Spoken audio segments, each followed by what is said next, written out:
Upcoming ప్రోమోలో జాను, విశ్వ ఇద్దరు కూడా గుళ్ళు కలుసుకుంటారు.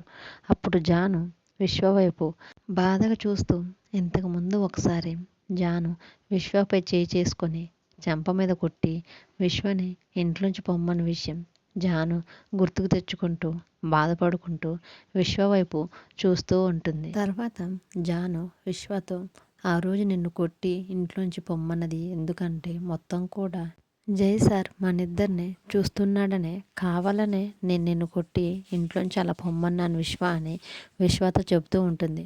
అప్పుడు విశ్వ ఏంటి జాను నువ్వు చెప్పేది, ఇదంతా నిజమేనా అని అడుగుతాడు. తర్వాత విశ్వ జానుతో అసలుకి జైకి నీ మీద ఉన్నది ప్రేమే కాదు జాను, అదంతా ఒక ఇన్సెక్యూర్ ఫీలింగ్ అని జానుతో అంటాడు.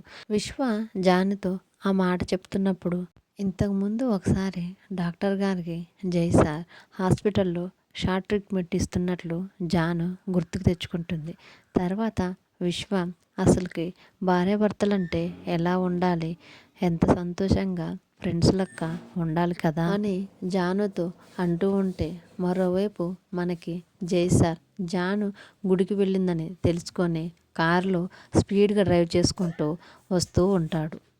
తర్వాత జాను ఈరోజు నువ్వు జై సార్ కోసం నీ బెస్ట్ ఫ్రెండ్ అయిన నన్ను వదులుకున్నావు, రేపు మీ అమ్మని మీ నాన్నని మీ అక్కని మీ అన్నయ్యని అందరినీ వదులుకోవాల్సి వస్తుంది అని విశ్వ అంటూ ఉంటే జాను షాక్తో విశ్వ వైపు అలాగే చూస్తూ ఉంటుంది.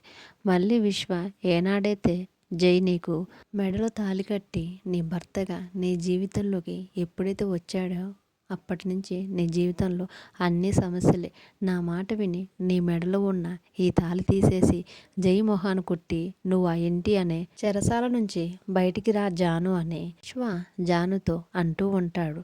జాను విశ్వ ఇద్దరు కలిసి మాట్లాడుకుంటూ ఉంటుంటే జాను వెనకాల జై సార్ కారు వచ్చి ఆగి జై సార్ కారులోంచి దిగి జాను విశ్వ మాట్లాడుకునే వైపు వస్తూ ఉండటంతో ఈ ప్రోమో అయిపోతుంది. అప్కమింగ్ ఎపిసోడ్లో ఏం జరుగుతుందో తెలుసుకోవాలనుకుంటే ప్లీజ్ లైక్ చేసి మన ఛానల్ని సబ్స్క్రైబ్ చేసుకోండి.